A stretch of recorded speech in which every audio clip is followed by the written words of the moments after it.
How's it going, people? This is Fabz Drawz, and in this video I will be trying to answer the question, is the God of the Bible immoral? In the background I have a time-lapse video of me designing a character. This will be part 1 where I focus on trying to answer the question, and the next video I make will be part 2, and in that video I will discuss what went into making the character and his backstory and all of that. Before I answer the question, I just wanted to say this is my first time speaking over the video that's playing in the background, and so I was thinking, am I gonna try and record this to try and get it perfect? But I started doing that and I realized I was freaking myself out too much, and so I'm just gonna go off of I'm just gonna try and answer the question as best I can, and I'm not gonna worry about trying to re-record it every time to get it perfect, because this is my first video, and so I'm gonna give myself a bit of grace to mess up. And so that being said, to move on to the question at hand, is the God of the Bible evil? I would say no. It depends on how you judge him. If you're going to use your own morality to judge him, then you can come to the conclusion that yes, he's evil, or no, he's not, depending on what your moral standard is. And I don't suggest you do that, but you are allowed to, in terms of it being a free will and everything. But I would say it would be a bit more fair to judge him based on the Bible's moral standard. Does he live up to what the Bible says the moral standard is for both not only himself but also us? And before I go into that, I just wanted to explain something about the God of the Bible. In the Bible, it's very strongly implied through different verses, and also with the verses, when I make a reference to verses, I might not quote it verbatim, word for word, but when I make a reference to a verse, I will put that verse that I'm talking about up on the screen so you know what I'm talking about. And then you can also go check the verse to see if I absolutely butchered the meaning or whatever, but then you can at least see what I was trying to refer to. So something about the God of the Bible, it is heavily implied that he's an all-powerful being. A lot of people say he's omnipotent or omnipotent, right, depending on how you want to pronounce it. So that essentially means that he can do whatever he wants, and this the Bible affirms, because there's verses that talk about the fact that he's in heaven and he can do whatever he wants, or that no one can oppose him, so essentially no one can stop him. If we can allow ourselves to assume, okay, if an all-powerful being exists, would this be true about him? I think the answer is yes. If an all-powerful being did exist, it would be obvious that he could do whatever he wants, right? And so now the question is, when it comes to morality, if this all-powerful being decides to create a form of morality or a code that he wants to live by, is that code more powerful than him, or does he have to be willing to submit to his own code? And I think the second option is more viable, because a lot of people have this idea that God has to answer to his own law, right? Or there's some higher power that God answers to, and that's not the case. The God of the Bible doesn't, like I said, by nature of him being an all-powerful being, he doesn't answer to anyone or anything, including laws or morals. Even the laws or morals that he creates, he can break them if he wants to, because he can do whatever he wants. But now the question is, does he do that? And the answer from the Bible is no. He chooses not to break his moral laws, thankfully. And so what is the morals of the Bible? Especially when coming to God. Obviously, for people, you can say a whole bunch of things like the 10 Commandments, right? That's the moral law. But that's actually the moral law for people. The most general way of putting what is the morals of the Bible is ultimately, do you do what God says? Is what determines whether you're good or evil. And he himself has made that the standard of goodness, doing what he says. And so now the question is, does God do what he says? And the Bible goes to great lengths to explain that yes, he is in a sense trustworthy to do what he says. You can trust that he will always do what he says. In fact, I would say the story of the Bible is essentially God proving this point, because he takes it to an extreme in Jesus. From a Trinitarian perspective, which just means that you believe that there's one God but three persons, the Father, the Son, and the Holy Spirit. I don't know how to explain that very well. It's just one of those things where it's like, it's true, even though I don't necessarily always understand how. But the Bible does lead to that understanding of how God works. So with Jesus, when he came to earth, he also chose to submit to this moral code, right? And there's other verses in the Bible where Jesus says, the Father loves me because I always do what he says. And that's essentially him saying that this is why I fulfill the moral law, because I always obey what God says. I always do what he says. Where humans obviously didn't do that. I mean, even back in the Garden of Eden, Adam was told not only, like he was commanded not to do something, which was eat from the tree of knowledge of good and evil, but then he was also told the consequence of doing that. And I wanted to mention this because a lot of people think God is immoral because of how severe he is, right? And they kind of, I'm trying to think of what the right word is, where they say he's like vindictive. I understand why people think like that. And even the Bible goes to great lengths to explain that God is a very jealous God. But is he evil for doing that? And biblically speaking, the answer is no, because evil would be him not doing what he says. So when it was in the Garden of Eden, he said the punishment for sin is death. To Adam, he said that if you eat from the knowledge of the tree of good and evil, you will die. And so when Jesus came to earth, the reason he had to die was because God said, someone has to die for the sin that's been committed. If you ever disobey God, someone has to die for it. That was what God declared. And so if God didn't do that, if he didn't come through on his word of making death the consequence of sin, he would be a liar, and then he would be able to be accused of being evil, even according to his own standard of morality, right? It's a standard that he willingly chooses to submit to. It's not that he has to, but when God did this, what he did with Jesus, it was essentially God showing that he always does what he says. That's pretty much the best way to answer the question. I know I was kind of all over the place, so I apologize for that. But I'm just going to clarify now. If you want to say God is evil, if you're judging by your own morality, then you can come to whatever conclusion you want. That depends on what your moral code is.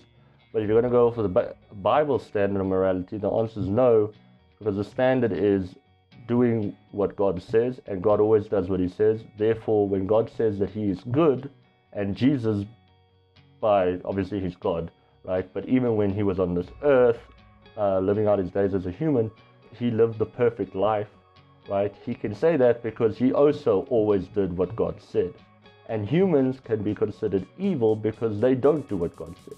And it doesn't take, it's not a matter of, oh, if I do like 5 things that God tells me to do and I do 2 things that he told me not to do and I do those things, that doesn't mean you're, okay, now I'm still a good person because I did more good than evil. Because of how the punishment works, it being death, as soon as you do just one thing, as soon as you disobey God just one time, you incur the death penalty. If God goes through with his word, right? Which he always does.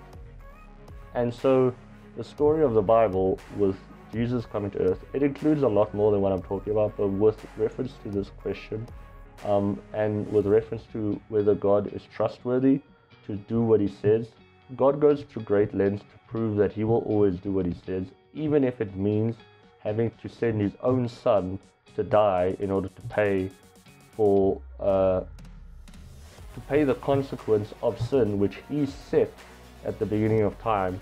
And unfortunately, we didn't trust him enough to think that he would do that, right? And ultimately, that's going to be what determines our relationship with God, and whether we choose to sin or not is whether we trust him to do what he says.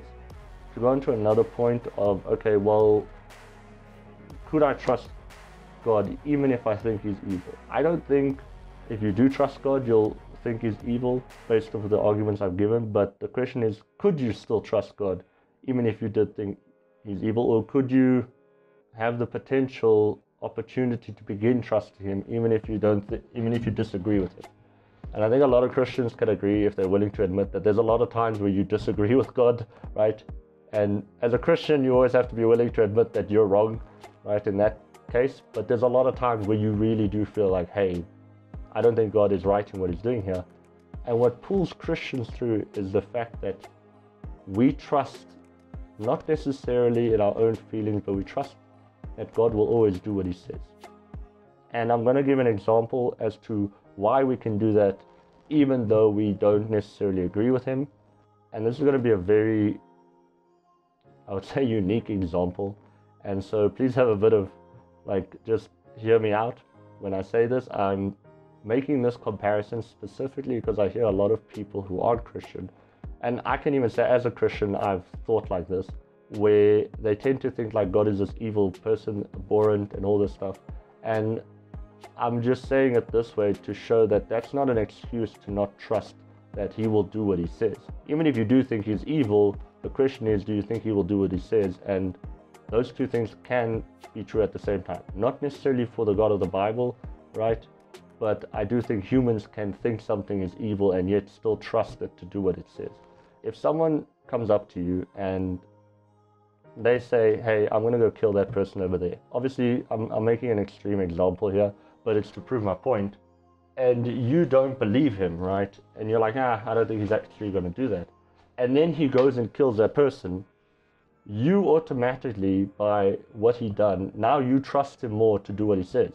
And so, let's say he doesn't get arrested by the cops and, all the normal stuff. That same person comes up to you again and he says, hey, you see that person over there? I'm going to kill him.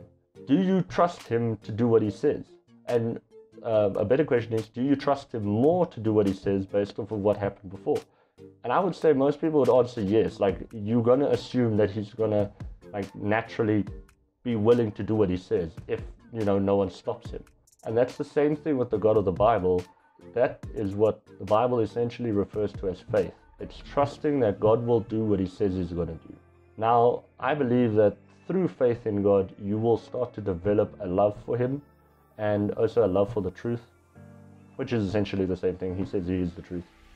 And so, just like the example I gave where you are more likely to trust a murderer to do what he says, even if you don't agree with him, let's say you don't believe the Bible or you don't really like the idea of God, I understand that you might not like him, and so you're probably not going to read the Bible based off of that alone, but check and see in the Bible, right? Not based off of what some Christian says or a pastor says. Check and see in the Bible itself, does God always do what he says he's going to do?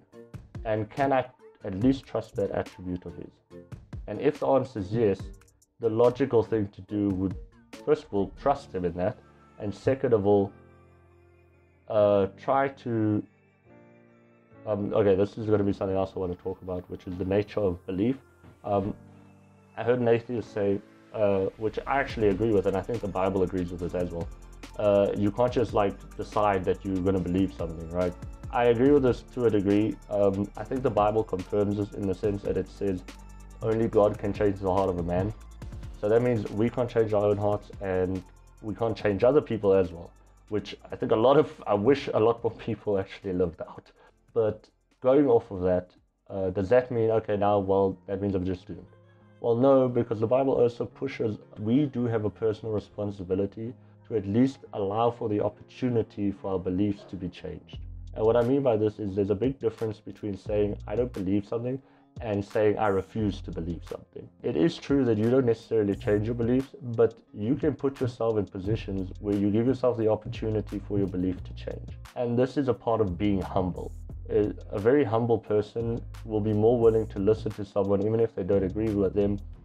And by doing so, they're putting themselves in a position, a vulnerable position, of allowing that person the opportunity to change their beliefs, right?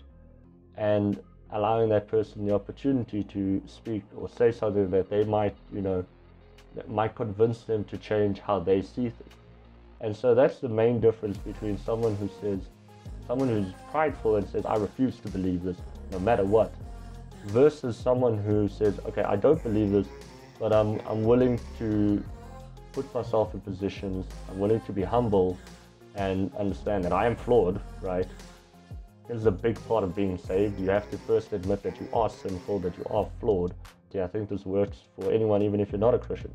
Being willing to be humble and say, I don't know everything, so I'll put myself in a position to listen to this person, to read that book, to do whatever, and I'm giving that person the opportunity to change my mind because I understand my own flaws as a human. And I think this is an important thing for most people to do. I'm not saying I can't force anyone to do it, but things would work out a lot better, and I could talk from personal experience for people if we can be humble about the situations we're in. And I know Christians can be accused of doing the exact same thing. I completely acknowledge that. There's a lot of Christians that will say that I just refuse to believe anything else. I don't think that's healthy. I think a part of being humble is being able to admit that, like, I'm flawed. I am a Christian, and although I think the Bible is the Word of God, I can also admit that I'm a human and I'm flawed, right? And I am willing to listen to people and their arguments, even if that could potentially lead me to not being a Christian anymore. I don't think it will, and I trust God enough, and I trust that His Word is true. And I'm assuming that if His Word is true, that means if I listen to someone who's telling me something that's against His Word, and I'm being humble about it, eventually I'll realize that what He's saying isn't true, and I won't be convinced by it, right? It's not to say that I'm afraid to put myself in that situation, although, to be honest, there's lots of times where I've failed at this. But by nature of me trusting God, and it's also for, let's say you're not a Christian, I'll put it this way, nature, if you trust that you're truly pursuing the truth, right, and not necessarily what makes you feel better or what you want to believe, then you'll be willing to listen to people because ultimately you believe that it will be the truth that changes your mind, not someone's convincing argument. Just because someone has a convincing argument doesn't mean they're telling the truth. And I trust God enough to know that what I want to pursue is the truth. And so if I listen to someone and they're telling me something that's not true, I can still be respectful to that person, and I could, humbly disagree with that person, but at least I'm willing to listen. Whereas if you're not humble, it doesn't matter whether you're a Christian or not.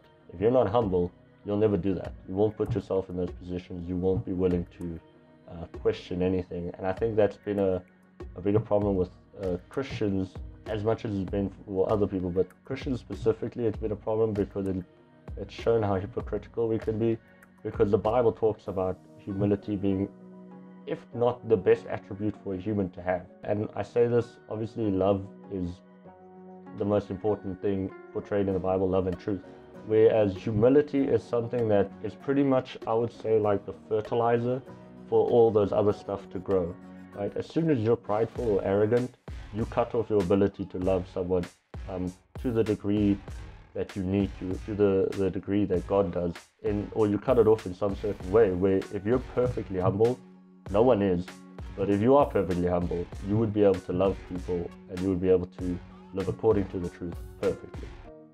And so, yeah, that was my answer to the question, guys. I know this was sounded like a rant, I can even admit that, and it was kind of all over the place, but I wanted to, this is my first video, so please have a bit of grace with me, and I am going to try and find all the verses that I was referencing, and so for the rest of my content, I just want to quickly explain this. I won't always be doing these theology videos.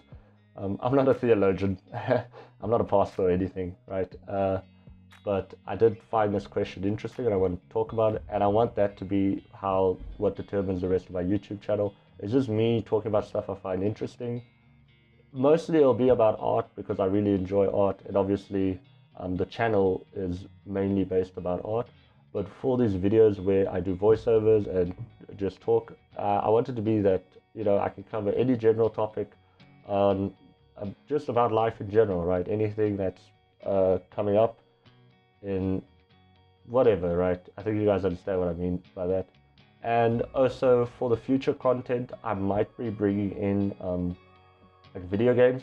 I'm not sure whether this is a good idea or not yet, but just look out for that. I might do, because I used to play a video game, Dota, quite a while back, but the community is pretty toxic, and so I thought it would be a fun challenge to have to see a Christian put himself in that situation and still like be Christian in a sense. And I mean just like that, you know, it's like people have that saying, you're a Christian and, you know, in church until you get to the parking lot, and then everyone acts like a heretic.